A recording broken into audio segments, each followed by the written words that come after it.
Hello, ladies and gentlemen. Welcome back to the Defense Track, where we reconvene following the Night of Freedom Award ceremony honoring Minister Stoltenberg, immediate past Secretary General of NATO.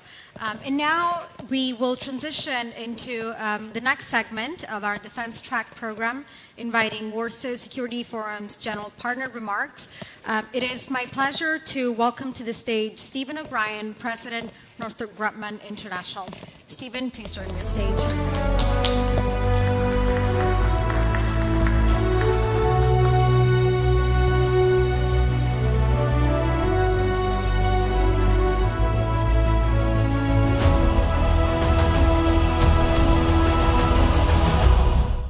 Hello, everybody. I'm Steve O'Brien from Northrop Grumman. Before I go to remarks, we've all been at these international conferences before, and I enjoy them as much as everybody. The one I went to about 10 years ago had all our allies and partners, but at that time I was head of the F-35 program and the international portions of it, and we go to these international conferences and just about every one of the air chiefs of the world was there, including the Chinese air chief. So we went to dinner last night, and it reminded me of the dinner with the air chiefs, and we do that. At my table, we had the Danish chief, the Italian chief, and the British chief, and they were all F-35 partner countries, and we said hello, and we had the Chinese chief with us as well. And that Chinese chief had an interpreter, and we've all sat at those tables like last night, and you greeted him, everybody, and we went back to our groups and had our small group discussions. At that table or at that night was about 1,000 people, so you had 100 tables of 10 people. And they were giving awards, and I was fortunate enough to give one of those awards. So they announced my name, Steve O'Brien, the F-35 program. By the time I got back to my table, the Chinese chief has switched places with the Italian chief and the UK chief, and he's sitting next to me. But at this point, there was no interpreter, so the Chinese chief apparently spoke English fairly well, and he asked me a few questions. One was, Steve, I love the F-35 program, and I kind of looked at him and said, me too. And he looked at me and goes, Steve, I would love to have F-35 in my Air Force. And the Chinese chief kind of laughed, and so did I, and I thought to myself, I'm in business development, so I asked the Chinese chief, how many do you want? And he kind of looked at me and laughed, and he goes, Steve, I need just one. And it's great to be here at the Warsaw Security Conference because you're with allies and friends on that. And for today, as we speed to build Europe's defense industrial base to address existential threats, we must be clear-eyed about the future. We should agree what NATO needs a decade from now, what we need 2 years from now, and what we must avoid in the future. We all want NATO to have forces that have a strategic advantage on the battlefield. Like you, I don't believe in fair fights. I want our forces to have an unfair advantage. To do that, industry must deliver the most advanced technologies possible. We must build a robust, sovereign defense industrial base across NATO members and nations. Political and economic realities demand no less. As a transatlantic industry, we must avoid investing in capabilities that reinvent the defense wheel, especially if that wheel is delivered late to need. At Northrop Grumman, we believe allied industrial collaboration is essential to delivering discriminating technology and to building sovereign defense capability. Technological leadership and industry partnerships are the core of our business strategy. For decades, Northrop Grumman has stood alongside transatlantic allies as the industrial partner of choice to build and deliver increasingly advanced capabilities, such as IBCS, the F-35, and NATO AGS. Today, that trusted partnership remains essential as we face an increasingly complex geopolitical landscape. This year, we've signed numerous agreements with industrial partners across Europe, the Middle East, and Indo-Pacific.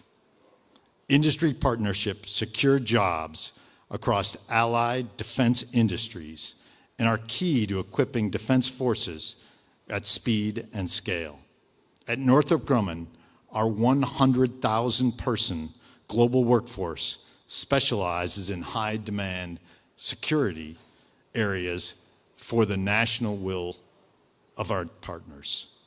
We are laser-focused on meeting our allies' call for increased advanced and interoperable capabilities across a wide range of technologies, including hypersonics, integrated air and missile defense, counter-UAS, autonomy and AI, advanced weapons, space, and sixth-generation fighter aircraft, just to name a few.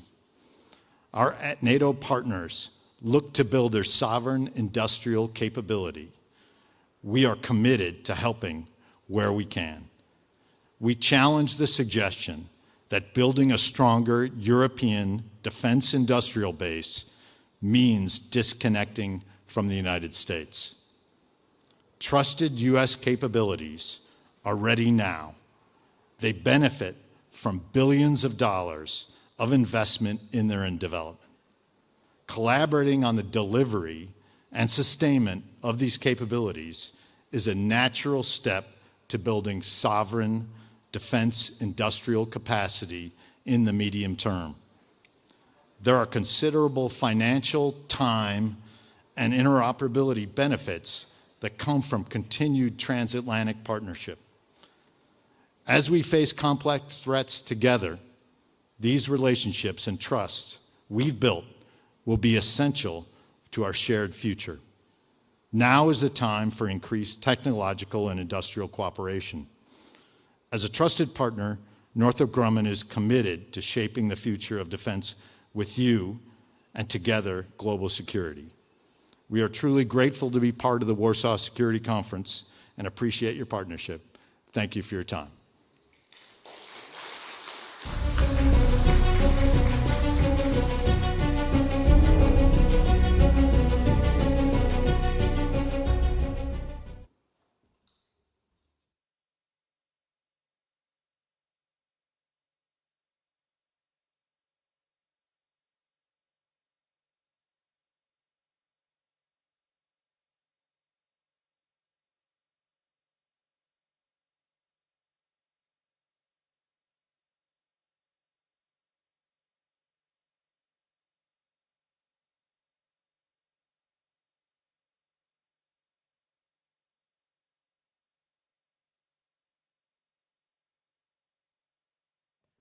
Great. Well, thank you to Stephen and Brian for that contribution and perspective. And now it is my pleasure to welcome to the stage Alina Woloshina, Partner, Head of Advisory in Poland and Deal Advisory in CEE, and Tudor Gracu, Head of Defense at KPMG CEE.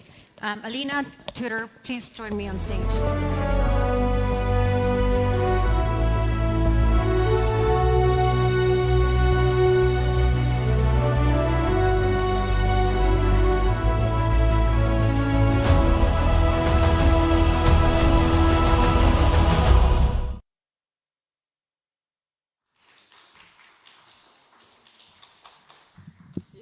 Hello.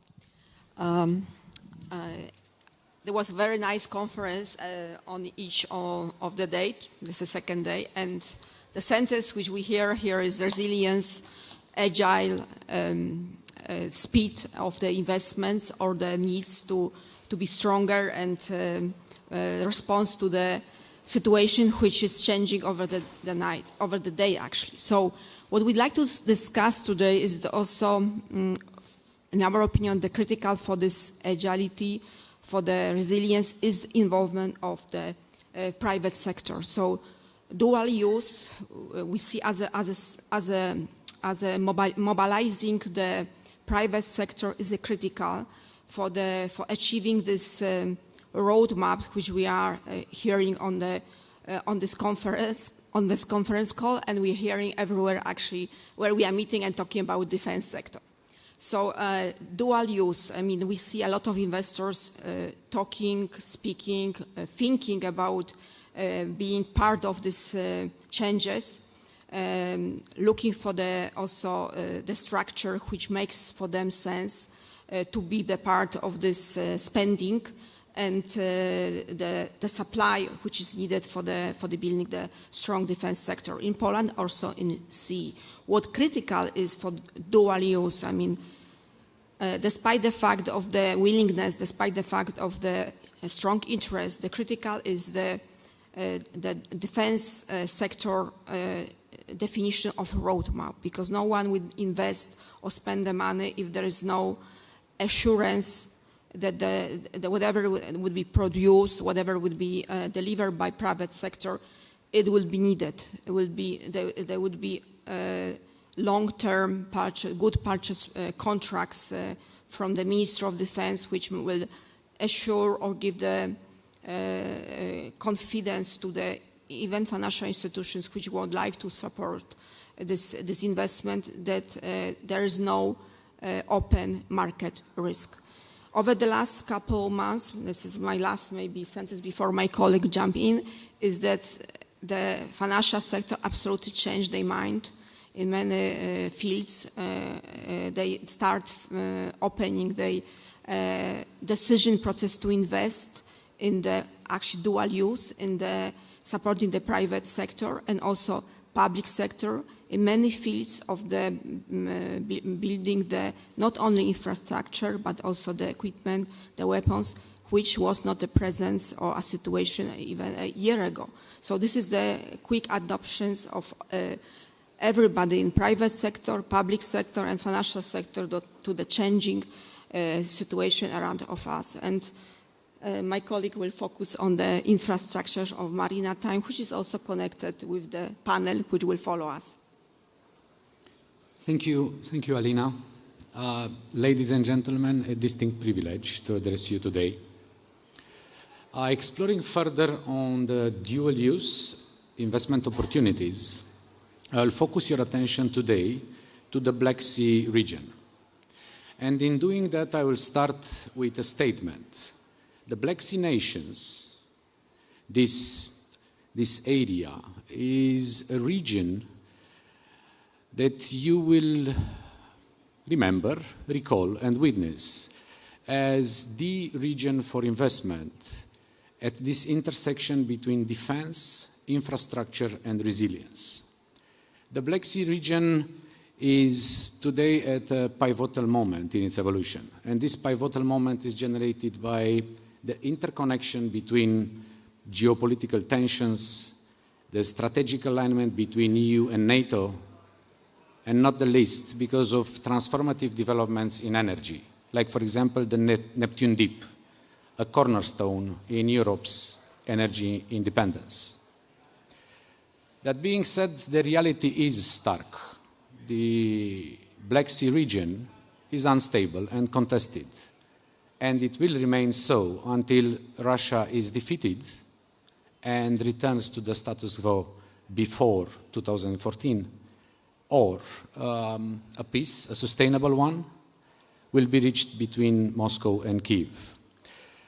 Before that, and in fact today, considering the EU and NATO membership, considering the skillful workforce in engineering, the fact that these nations, the Black Sea nations, are close to the operational theater, the increased access to incentive and funding, for example, the one through SAFE, this actually positions each of these Black Sea nations in a unique status for investment in aerospace, in land vehicles, ammunition, cyber defense. We actually already see positive development. We see it through offset agreements, industrial cooperation. We see it through joint ventures between local entities and Western primes. But this is just the beginning. What we do at KPMG is that we connect stakeholders, and we connect them across private, public, expert domains, and we do that having in mind not only an investment that proves effective, but we do it with a systemic impact in mind. What we provide at KPMG to our defense partners is a dual advantage. On one hand, we have a global reach and expertise coming from a trusted international network. And on the other hand, we have a very deep knowledge of our local markets through our independent national expert teams. For those of you that have the power to think long-term in an investment and that are able to select wisely your partners in CE region, including the Black Sea nations, I think this region is not only a strategic opportunity, it will actually have a strategic impact on your businesses, on your investment cycle. I would kindly invite you to explore further, maybe privately, these opportunities. And I would like to thank you and to thank the organizers for having us here. Have a good conference. Thank you. Thank you for that.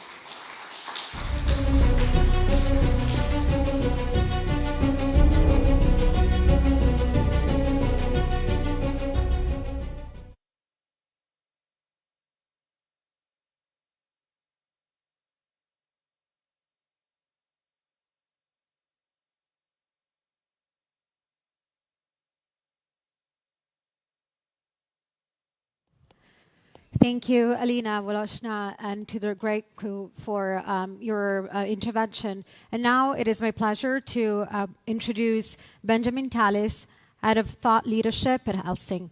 Benjamin, please join me on stage.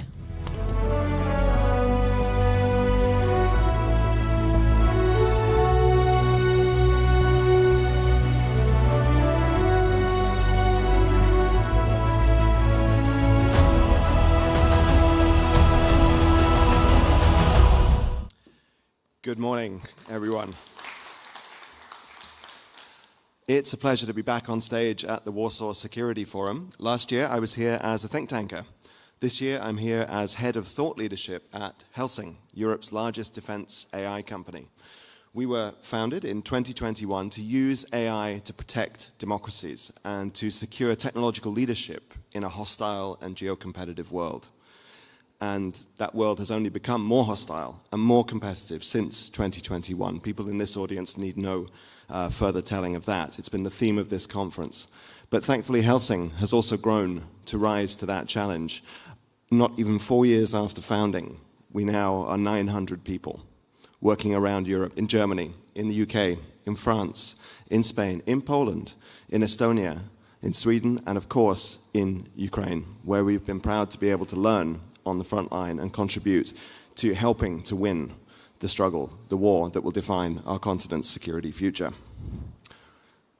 And those people in those countries are working to deliver what we call autonomous mass. We think that mass is going to be key to fighting the way that we want to fight, not to fighting the way that Russia fights, not to get stuck in an attritional war, a brutal attritional war of high human cost, which no democracy should want to enter into, let alone try and struggle through. And so to deliver autonomous mass, to use AI for military purpose, to secure our free futures, we work across different domains. In the land domain, our Ultra Reconnaissance Strike platform combines with our HX-2 loitering munition system, mid-range strike drones, able to operate in GNSS-denied environments, battle-proven software that works in Ukraine, that gets through the electronic countermeasures and hits the target with precision and power. In the sea domain, we want to turn the lights on underwater, using mass precision sensing to remove the stealth advantages of submarines, to see very clearly what is threatening us and to be able to strike to deal with that, to protect our underwater infrastructure, but also to change the game of anti-submarine warfare, using small autonomous gliders capable of 3 months autonomous operation with edge computing that sends back reports of suspicious activity within 10 minutes to centralized control. And because of distribution, that sensing capability is far greater than a single high-powered platform.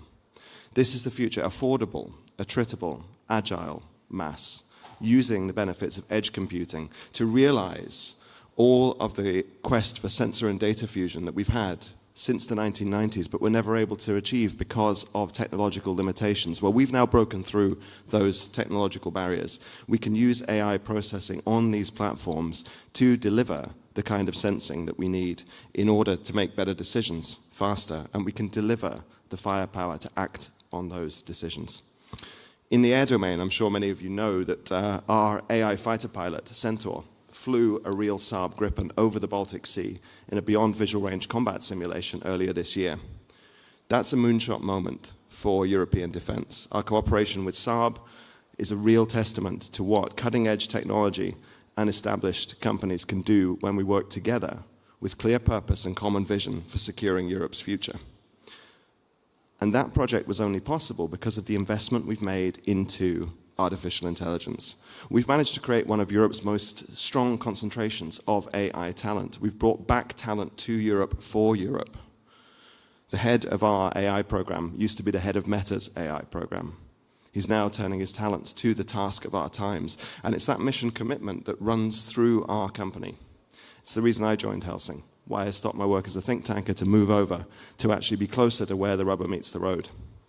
And the testament of that investment in AI, in talent and in compute, is that Centaur, that AI fighter pilot, was an idea on the 1st of September last year.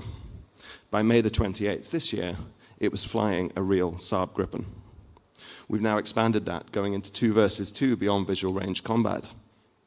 And you may think, for a company that had bought an aircraft company and had developed an AI fighter pilot, what was the next step?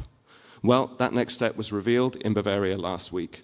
Our UCAV, the CA-1 Europa, Europe's first potential sovereign, uncrewed combat aerial vehicle, to bring autonomous mass into the air domain. And the kind of discussions we've heard at this conference with experts, former SACEUR, General Breedlove, General Walters, General Hodges, former US Land Commander, they can clearly see the potential that autonomy brings and that mass brings.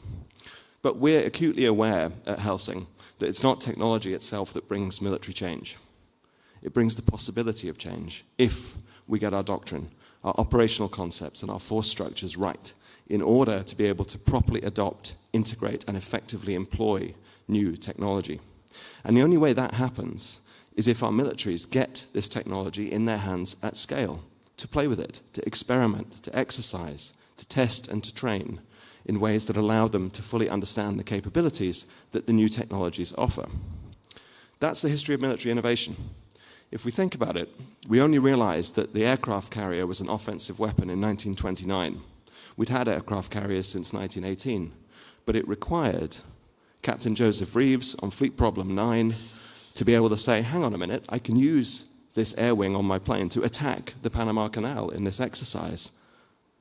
And a new doctrine of naval warfare and naval aviation was born that later, through further development, became crucial to winning the war in the Pacific. But for Reeves to be able to do that, he had to have the aircraft carrier. He had to have the technology and be able to use it. It had to be integrated into wargaming. It had to be integrated into exercising. And that's what we need now in Europe, is to be able to get new technologies out of the innovation corner and into programs of record, which can then get them into the hands of our militaries at the scale we need to train, to test, experiment, and exercise, and develop the ways of fighting, the new European way of war that we actually want to wage in order to be able to not have to. We need to be able to effectively use that asymmetric advantage that new technology brings. If we try and match Russia, tank for tank, barrel for barrel, person for person, we'll be running their race, and we would lose. If we play to our strengths, and we turn those strengths in innovation and in advanced industrial capacity into true competitive advantages, this is how we win and how we win on our terms, and it's how we secure our future. So at Helsing, we see ourselves very much as part of the forefront of this movement towards developing the autonomous mass, the intelligent capabilities that will actually allow us to leverage those strengths. But to do so, we also need a defense industrial revolution in Europe. We know that we haven't always been great at producing large quantities of defense capabilities fast. That has to change. And that's why Helsing designs with AI in mind from the word go. We design for it to be mass producible from the word go. You make different decisions if you're designing in that way. Because you shift the complexity onto the software, you can make the hardware very simple.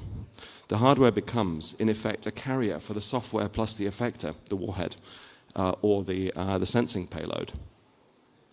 And if you do that, and you can produce at scale, we will stand a chance in Europe. But that has to come with a mindset shift that sees this also as part of our continent's renewal, as part of the revival of our economies, and part of the renewal of our technological leadership that actually gives us that credible hope of a better future, which is democracy's calling card, our unique selling point when we're at our best.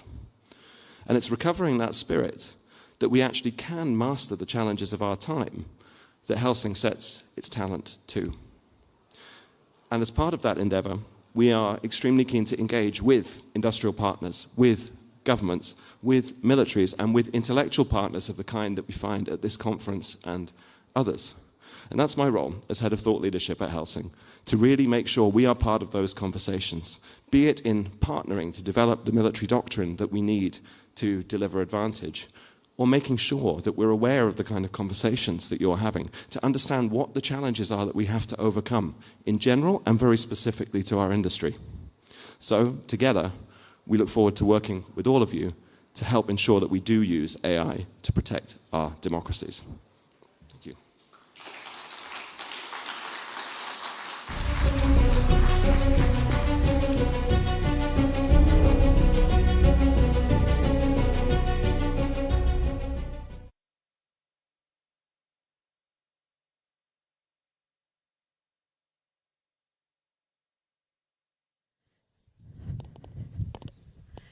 Great.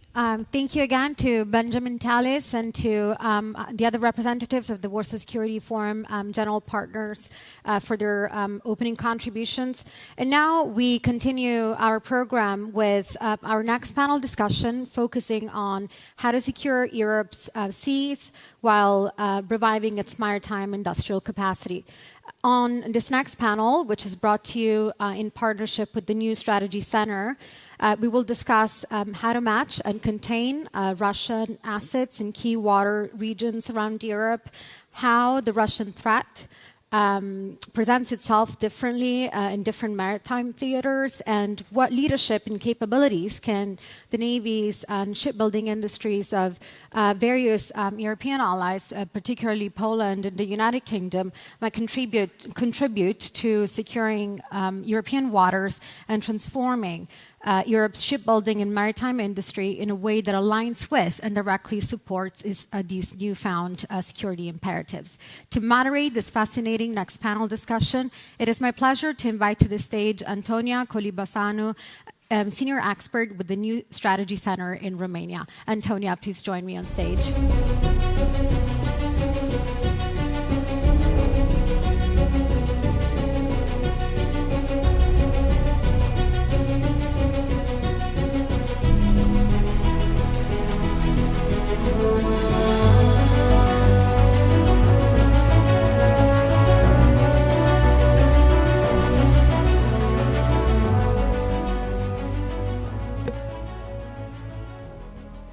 Hello, everyone. It is indeed my pleasure to welcome everyone here to discuss a very important matter considering the challenges that we are facing in Europe these days. And with me on the stage, from left to right, is Admiral Marcel Neculae from Romania, Admiral Krzysztof Jaworski from Poland, Mr. Admiral Rex Cox, and Mr. Matt Wicksell, both from the industrial side, so operator and shipbuilder, as you told me, from the UK, and representing Babcock International, and from Sweden, from the division of Saab that is focusing on shipbuilding, Mr. Wicksell. So, with that, I will begin by basically introducing the topic and saying that we do want competitive waters and we do want security in our maritime domain because we have a big challenge that is growing bigger by the day, which is called Russia on this side of the world. We have a new containment line from the Baltic to the Black Sea, which is why we have the two gentlemen here to discuss the threats that we are facing and the challenges that we are facing on the industrial side of things in fighting those risks and threats. Obviously, the new containment line is basically forcing, well, asking, maybe not forcing, asking us to become competitive while cooperating with each other in the two seas. So coordination takes place of any kind of competition in the resort for competitiveness. So with that, I will start with the Black Sea because obviously the New Strategy Center is a Romanian think tank and we are very much focused on what is going on in the Black Sea, a theater of war currently, by asking Admiral Neculae to tell us more about how you see the threat perception and how you are seeing it evolving, considering the war in the Black Sea and the challenges that we have in our region currently.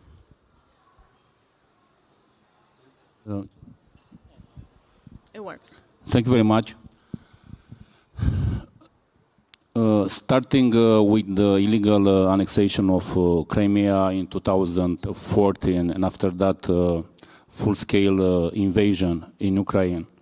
Actually, the Black Sea is the place where the strategic competition between NATO and Russia is at its highest.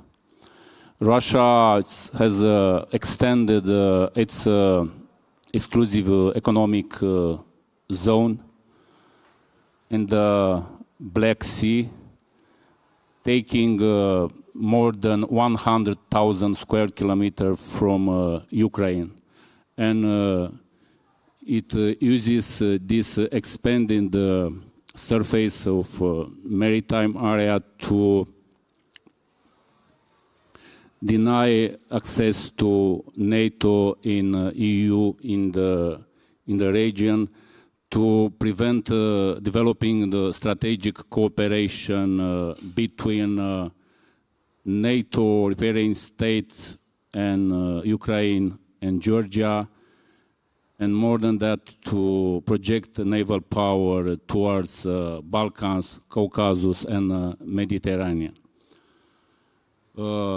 As a result of ongoing war in the Black Sea, so far 137 mines were discovered and destroyed by the riparian navies. This is one of the most dangerous threats to the freedom of navigation, especially in the northwest of the Black Sea, and more important, this peril is not going to end, even the war it's went. Most likely, more than 200 sea mines are still in place in the mine barrages, again in the northwest of the Black Sea, with a total of 9 merchant vessels which are suspected to have been damaged by hitting drifting mines.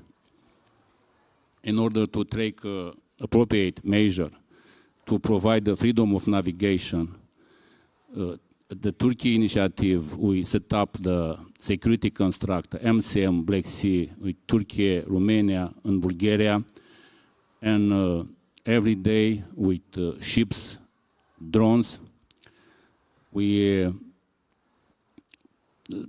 actually develop this kind of mine operation to make sure that main routes of navigation are free of mines.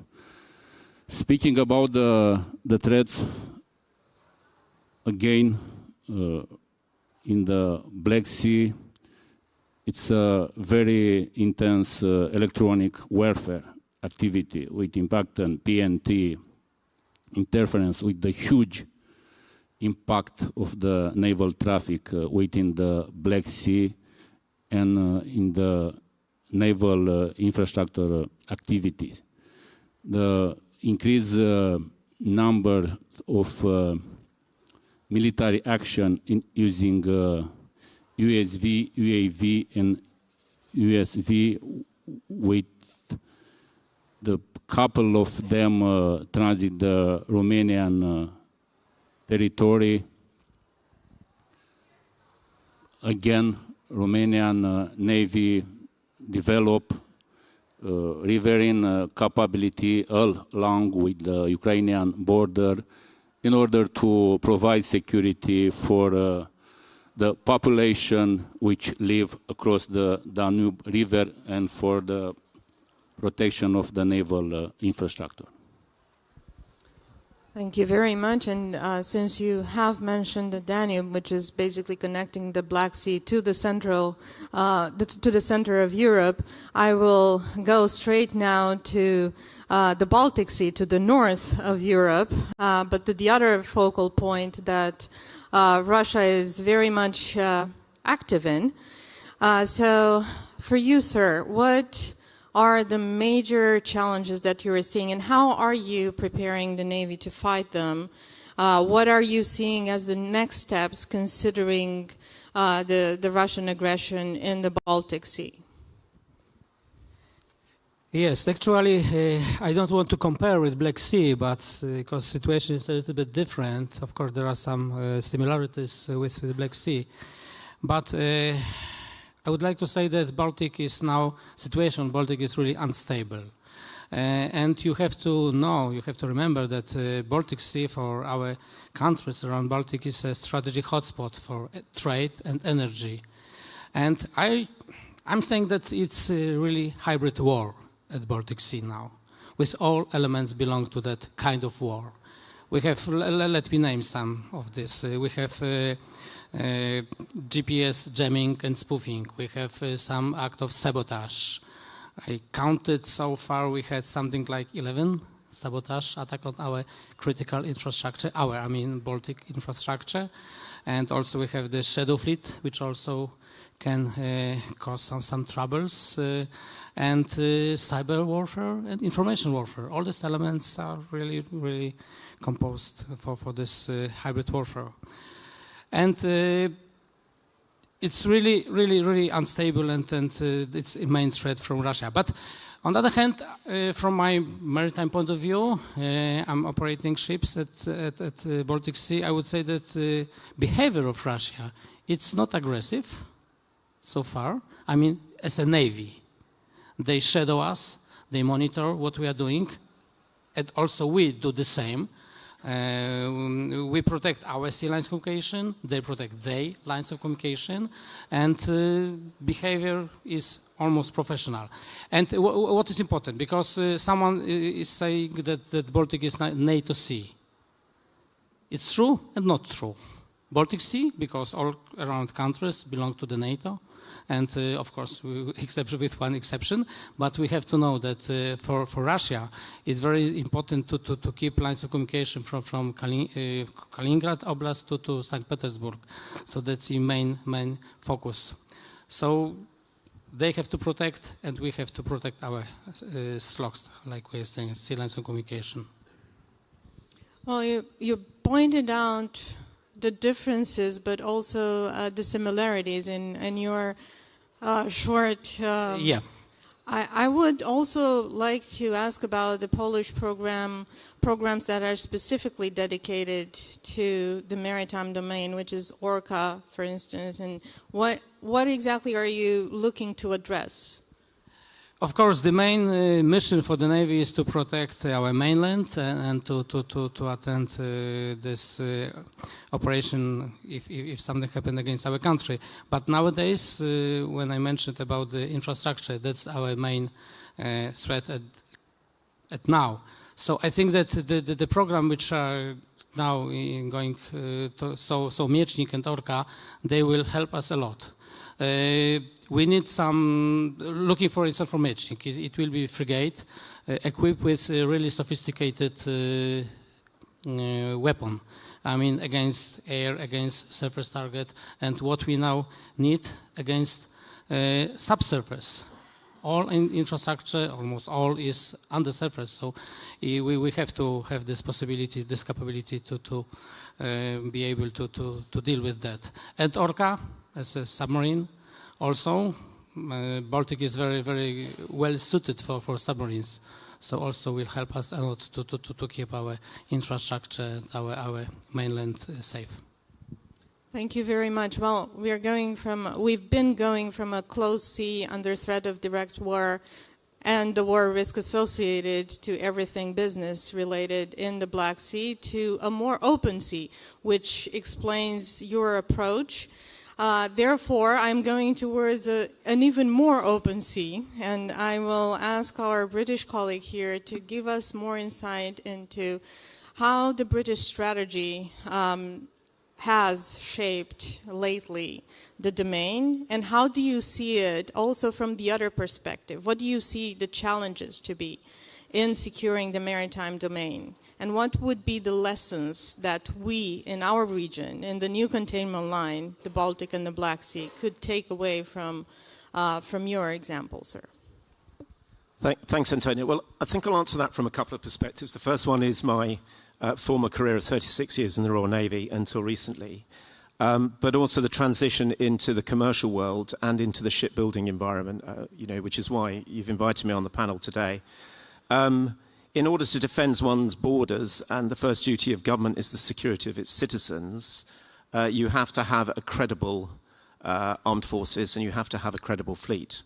If we look to the United Kingdom, and every country likes to build their own ships to have that sovereign ability, we've had an industry that's been in decline for nearly 4 decades until very recently.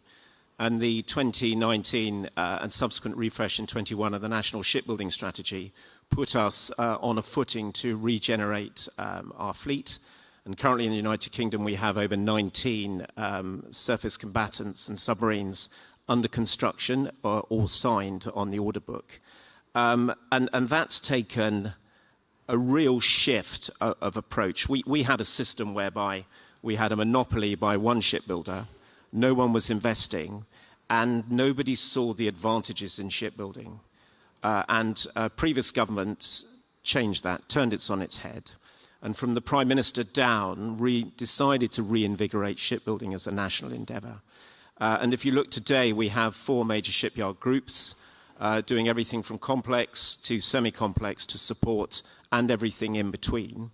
And that has generated private investment into the shipbuilding industry. So if you take the Type 26 frigate that's currently being built by BAE Systems, one of the world's leading, will be the world's leading ASW anti-submarine warfare frigate, designed specifically for closing the Greenland, Iceland, Faroes, UK gap to deny maneuverability to opposition submarines and to make sure that, the lines of communication that exist between us and the United States can remain open in time of conflict. But on the other side, and sort of following on from my 2 colleagues, we've got that hybrid war with the threats against critical national infrastructure, which are much, much harder to defeat against. And therefore, the Royal Navy has had to, as many other navies, be a bit clever. We have taken commercial off-the-shelf vessels, we have refitted them, and we are specifically training for that protection of critical national infrastructure threat. So there are many, many similarities, the Baltic and the Black Sea and the North Sea. Okay, it's a bit deeper in the Atlantic and a bit more water space to worry about. But if I go back to the start, you've still got to have the assets, the capability to be able to defend that.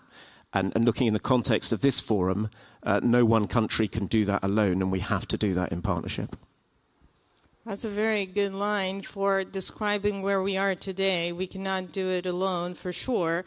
And considering the threats are pretty much having one thing in common for the general public of the planet, I would say, which is economic interest that goes for civilian security, first and foremost, with an open theater of war and hybrid war in Europe all over.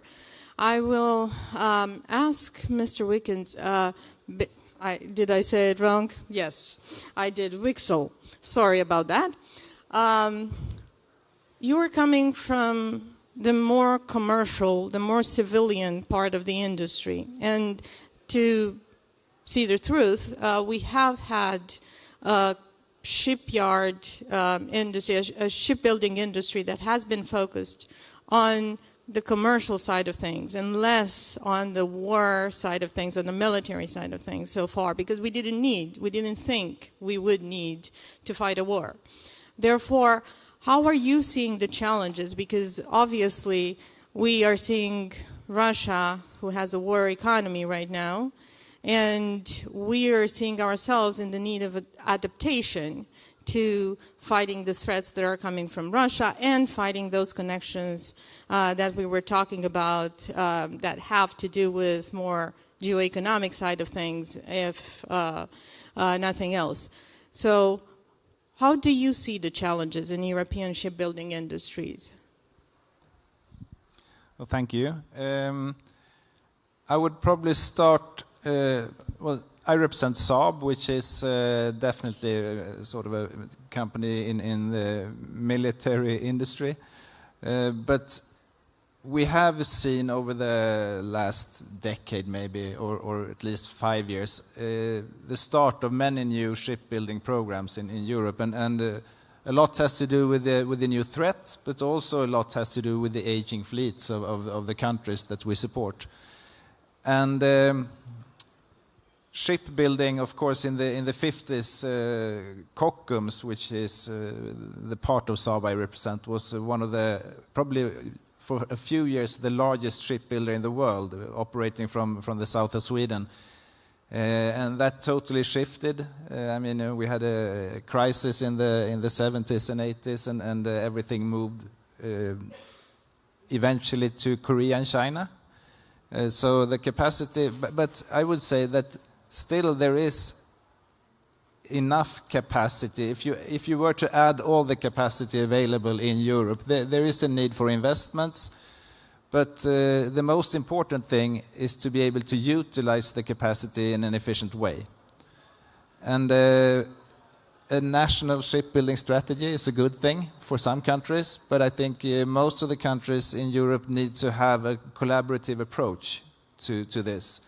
And we have been working in a number of different projects during the last few years where we have collaborated. We specialize in the basic design, the architecture of a new warship. From a white piece of paper, we develop the design of a new warship. We also specialize in composites. So we've made remarkable composite ships, but also composite superstructures that are really useful in making steel ships more efficient. So the way we have gone about this is we have delivered signal intelligence ships to Sweden, collaborating with Polish shipyards from PGZ. We are currently delivering SIGINT ships to Poland, also in collaboration with other Polish shipyards, Remontowa in Gdynia.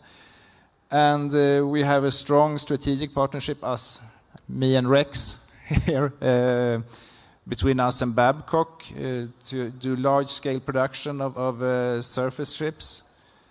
And so on and so forth. So I think if we can find these solutions and also move into a modern design of warships, where we actually can build them in pieces rather than building everything bottom up. If we can build them in pieces as we do today, then we can distribute the production. We can actually make sure that many countries can participate in the production of a vessel, and we have a few places where we can do the assembly and the final tests and so on. But what we need to do is actually to find these collaborations, most likely on a sort of regional level. So Northern Europe, as we are working together with PGZ here in Poland, working together with Babcock in the UK, we can find collaborations where we can sort of balance the load, because otherwise we will see shipyards that are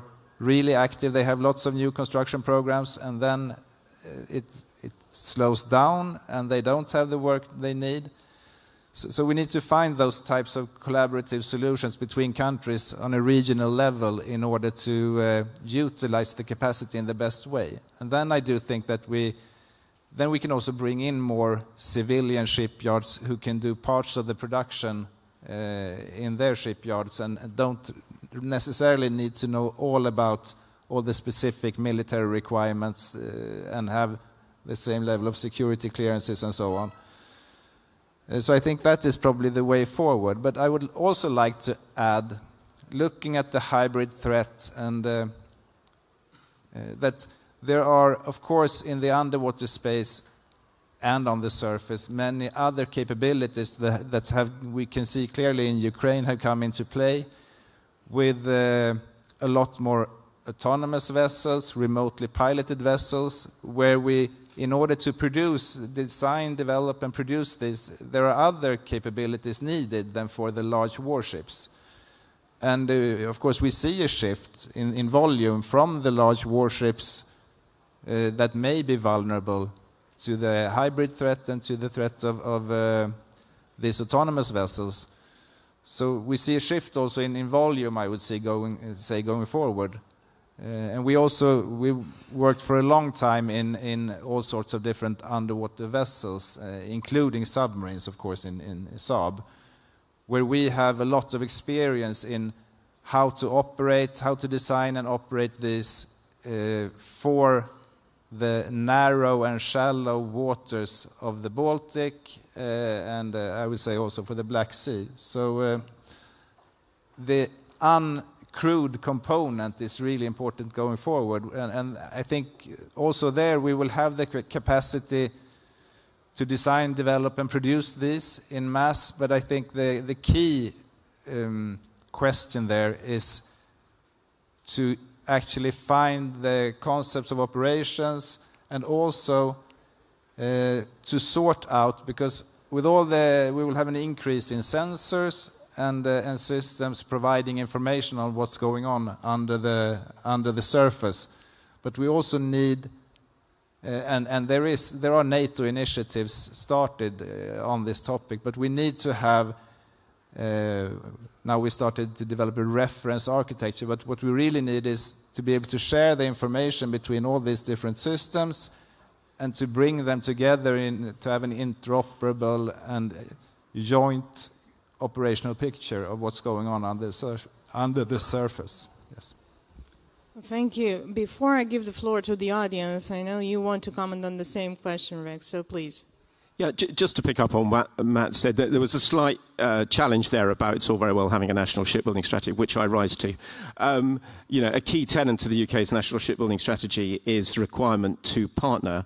I would argue no one European nation has the demand signal in order to keep shipyards fully occupied. My own company, Babcock, heavily involved in providing the Type 31 general purpose frigate for the Royal Navy. That design has been sold on the license to Poland and is being built very successfully by PGZ, the Miesznik class, and also in Indonesia. And we're actively talking to other interested parties. Let's leave it at that. But you have to have that demand signal. And there's a real balance here, because in peacetime, everyone wants to make money, and you don't necessarily have that demand into shipyards in a continent like Europe. When we move on to a prepare for war footing, the dynamic shifts, and all of a sudden you have the question, do governments intervene and start throwing money at the problem? Or does industry take the front foot, take the gamble?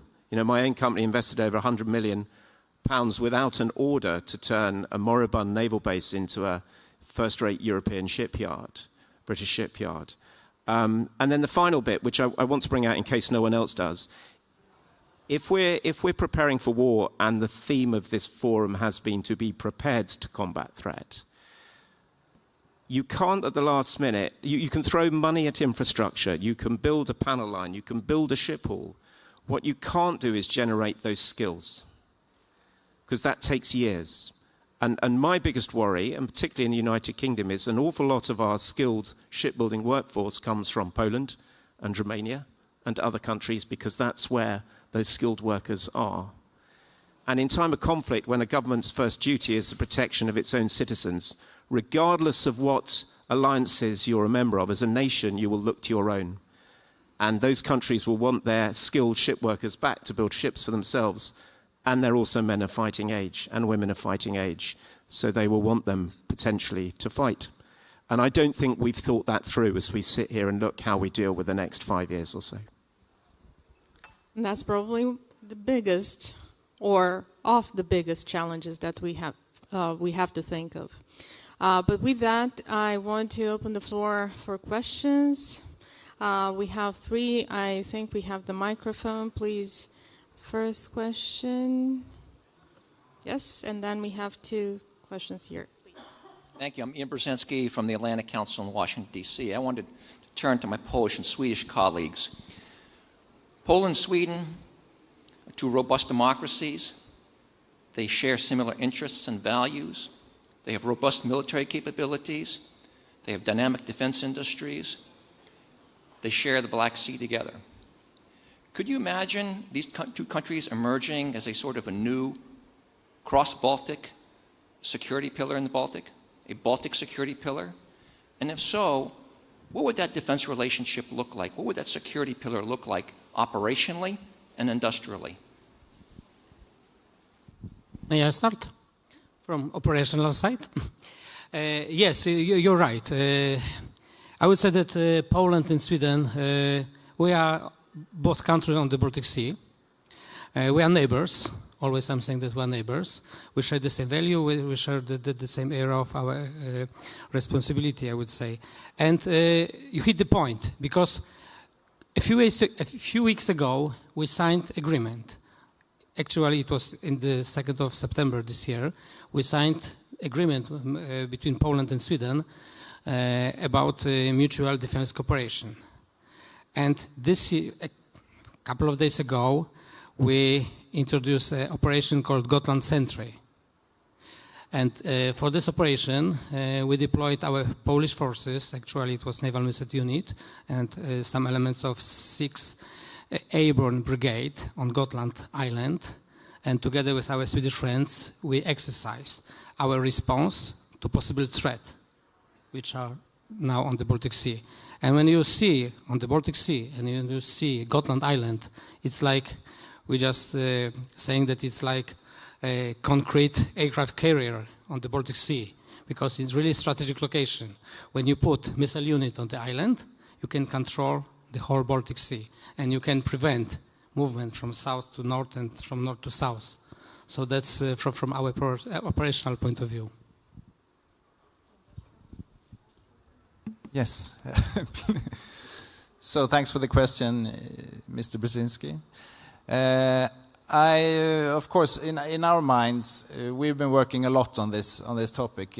Poland is the most important country for us as a company to work together with, because of the obvious proximity and also because we have the same view. Sweden and Poland has a very similar view on the threat and a persistent view on the threat, I would say. And we have, of course, during the entire Cold War, developed the capabilities that are needed to counter the Russian threat in the Baltic. That has been our main goal. Also driven to a large extent by the fact that Sweden, as an alliance-free nation at the time, needed to secure its own supply of all these types of equipment. But in the current day, then, we are, as I mentioned earlier, already today doing a lot of the execution of our programs in Poland, working with Polish shipyards, working with Polish design companies, working with Polish supply chain in all different parts. And what we are looking at is to increase this even more.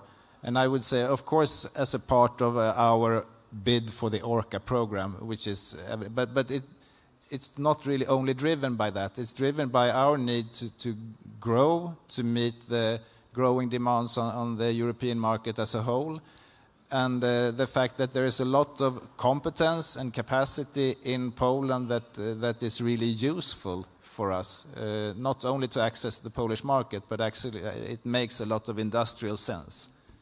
So we are pushing for this, and hopefully we will come into a situation where we can have shipbuilding jointly on both sides of the Baltic. I mean, it's just we have our shipyard in Karlskrona. It's just next door to Gdynia, actually. So and to have the ability to have a close cooperation also between the navies and be able to do repairs, overhauls, upgrades, and so on both sides of the Baltic as a collaboration to ensure that we can balance capacity between the nations as well over time. So that is our intent, and we are pushing hard to continue to strengthen this Baltic pillar, as you call it.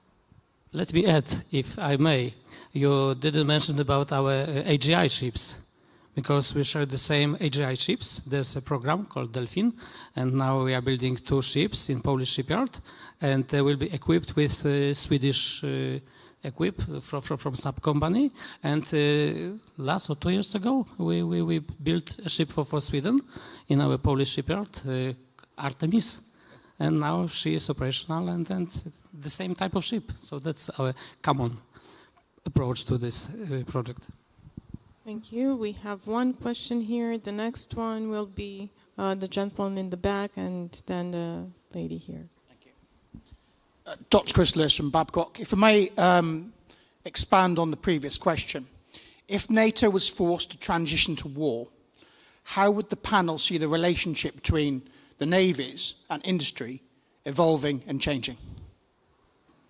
That's a question for all. Who wants to start?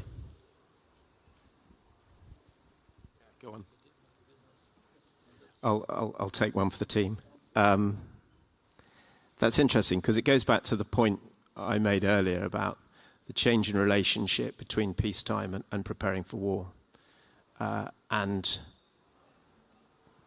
you know, we have seen examples in the past. We see it in Ukraine, how a nation can respond when they're in an existential crisis, existential threat. And human beings can do that as long as you've got that stimulus to do it. So I think if we are in a conflict situation, then all bets are off and it becomes the national endeavor of survival. And you throw everything at that, be that financial resource, human resource. But the trick here is, where is the tipping point? Because of the complexity of today's war-fighting capability, predominantly, if we discount sort of dumb drones or uncrewed vehicles, because of the complexity of that, you have to have started your production lines early. You have to have thought about it early. You have to have a plan to ramp up early. And that requires investment. And we go back to the thorny discussion of industry investing, you know, venture capitalists thinking it's a good idea. They might make some money in the future. I'm being slightly pejorative here. And governments hedging their bets about when is the moment to intervene and to start backing that horse. And I don't think there's an answer to that. It depends how particular governments read the severity of the threat. And if you take the opening comments yesterday from Prime Minister Tusk and President Zelensky, the message is really, really clear.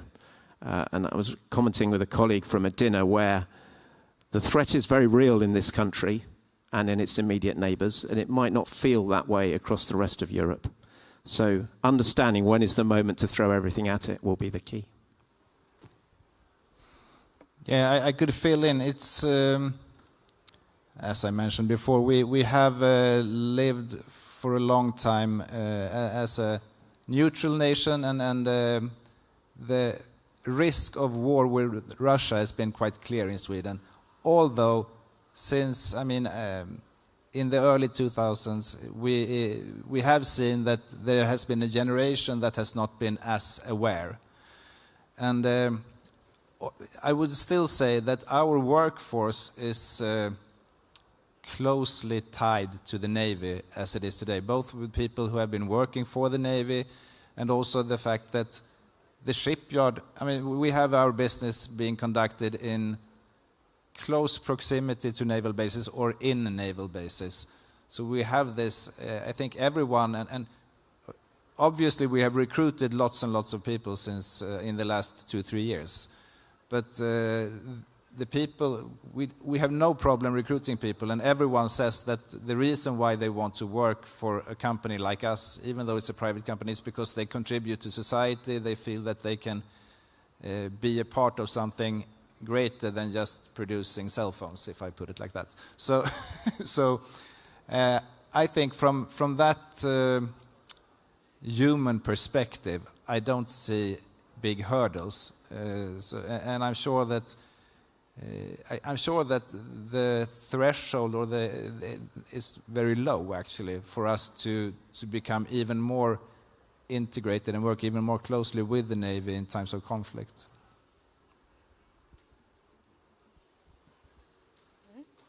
If not, we do have one question over there from the gentleman and you as well. Okay. Thank you. Benjamin Tallis from Helsing. I wanted to pick up on Rex's point about investment and then to ask a question to the admirals. Yes, companies that actually invest at risk their own money to develop new technologies or build industrial capacity should be saluted at this moment, but they also have to be rewarded by government contracts. That's the way governments can actually share the risk that is in place there. Getting new technologies or new capacities into programs of record. That's the way to do it, not keeping them in the innovation corner. So fully share the point, but risk has to be shared. To the admirals in particular, recently we heard the UK First Sea Lord, the head of the Navy, the first Royal Marine to hold that post, say, uncrewed where possible, crewed where necessary. I'd like to hear more about your plans for how you actually expand your naval presence using uncrewed systems. And what do you think, and perhaps to the panel more generally, what do you think that's going to do to doctrine and to operational concepts, particularly in the Baltic? Thank you. Okay, thank you for the questions. So if you look at the ongoing war in Ukraine, especially in the first phase of the war, for us as the neighbors, the Romanian nation, Ukrainian, is a great model to follow, especially in the tough times. Within the first 24 hours, Ukrainian lost almost entire navy.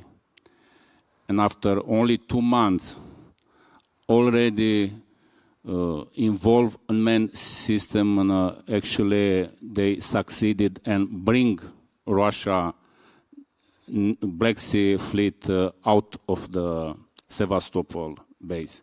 So great success. That's why we strongly believe this is the future in terms of making war at sea. At least from the Romanian Navy side, we have great plans of modernization in order to develop very large variety of unmanned system in all domains, surface, air, and submerged, in order to protect our area of responsibility, both in Maritime and Danube River. Again, we have one of the longest common border with Ukraine, and more important, to secure maritime critical infrastructure. In our exclusive economic zone, we are going to develop Neptune Deep project, the huge gas resource in the Black Sea. It's paramount for us to have in place at sea this kind of equipment and drone. Again, this is the future. We don't exist without using in the near future this kind of equipment. Yeah, I fully agree with my colleague. I would say that really drones, unmanned systems, are the future of the future war. In Polish Navy, we are introducing the system as well. We are looking, of course, to Ukrainian experience. But in my personal opinion, we have to keep some balance, because you have to remember that drones are not going to replace crew ships. So altogether, it will be a system which is effective and capable of dealing with any threat. And but especially to protect critical infrastructure, it's very important to have drones. Actually, we have been used for a long time this type of drones under surface, and are very, very capable of doing. But again, it should be balanced between crewed and uncrewed systems. Yeah, I'll come back to you. In my previous answer, perhaps I wasn't clear enough. My challenge is to governments. You can't expect industry to keep picking up the tab and to innovate all the time, and particularly as you approach conflict. Where is that tipping point? And I'm not sure we've got that right at the moment. And clearly now, working in the commercial sector, my views may have changed slightly from when I was running the UK's National Shipbuilding Office.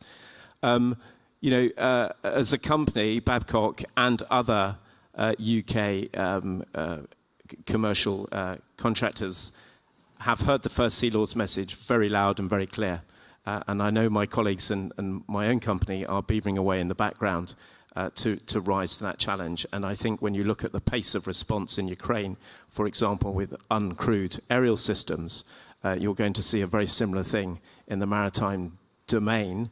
Now that demand signal has been set by the First Sea Lord on behalf of the government. And it goes back to my original point, which was if you have that demand signal, then industry can respond, industry will innovate, and industry will invest because it's in all our interests.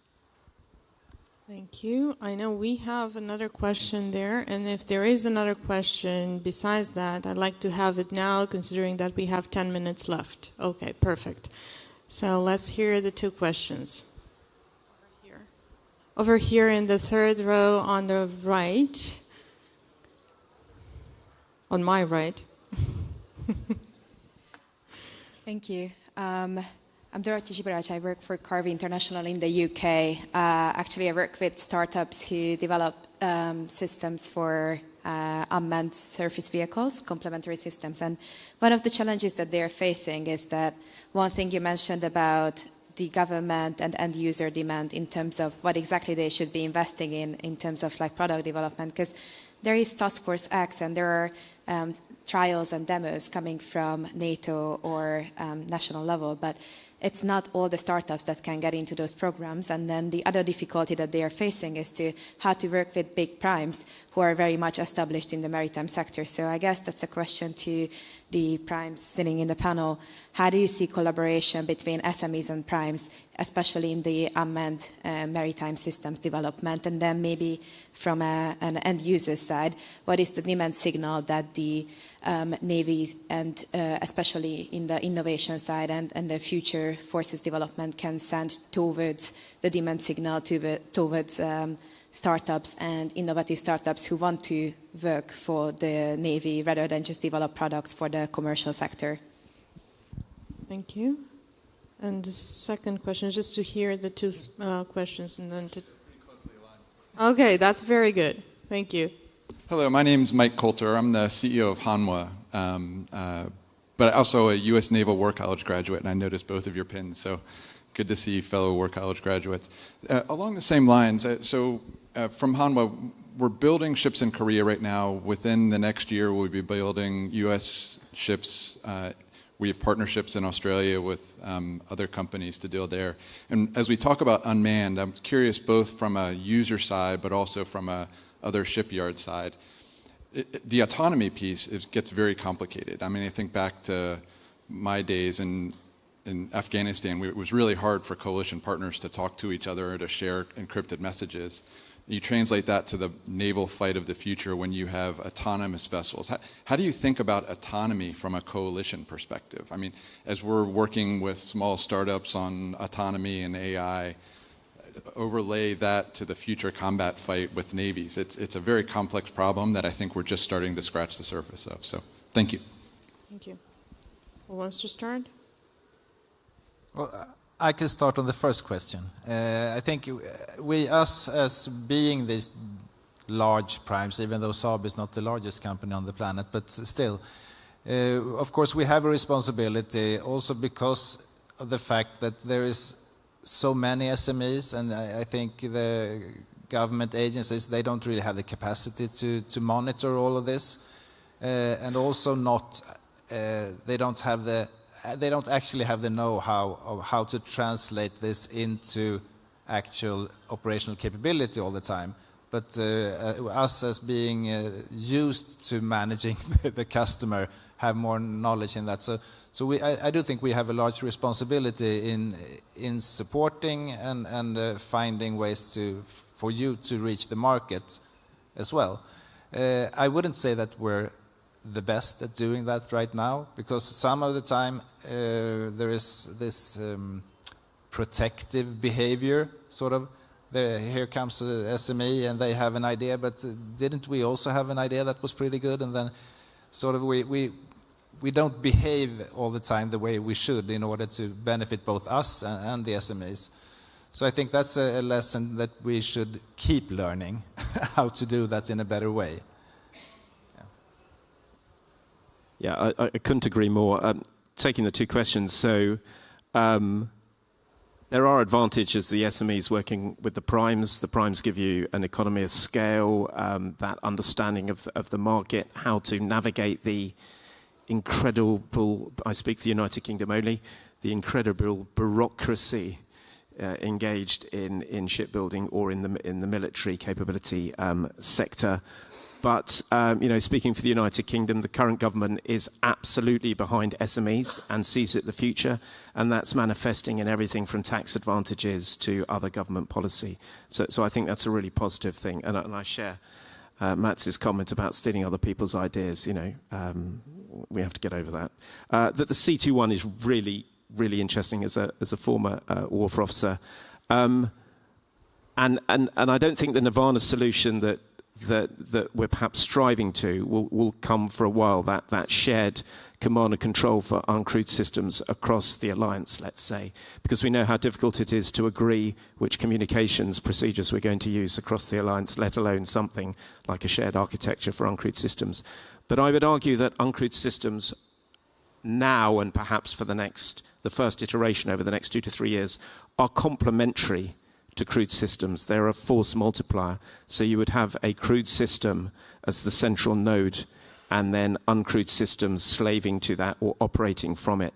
And I think that's how you can get round it, because you can still work, for example, in alliance task groups, because you'll have those individual units controlling their own uncrewed. The trick there, of course, and we will know this and all having lived it, is deconfliction. How do we deconflict those uncrewed systems when we're in a task group? And that will take work, but we're good at solving things like that as an alliance, and I'm sure we'll get there. But thank you.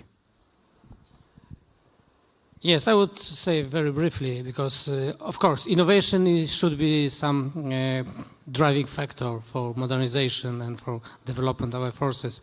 I fully agree with what you said about C2 control, because for unmanned system is very important to have capable command and control system, how to efficient command and control these assets. And just we will use this, and we are using, and still I think that we should develop also tactics for that and doctrine, how to use effectively our drones. Again, in terms of using, if we look at Black Sea as a closed sea, and more than that we have Montreux Convention, where we will find the answer, what forces can NATO bring in the Black Sea? The answer should be this unmanned system, task force. In terms of operating this kind of equipment, I strongly believe in the new generation of leadership within the navies. They will be, again, look at the Ukraine. What tremendous things they are doing in this war, for sure we'll be able to manage to use this kind of equipment. No doubt on that. Well, thank you very much. And I know we do have 3 minutes left. So if there is one question that really needs to be asked, this is the time. If not, because I do not see any hand raised, Many thanks, distinguished speakers, for being with us today. It has been a lot that I have learned personally as an analyst and an associate expert to New Strategy Center. And thank you very much, distinguished audience, for bearing with us and for having such interesting questions that allowed me to learn stuff, to say so. Thank you and have a wonderful conferencing at Warsaw Security Forum.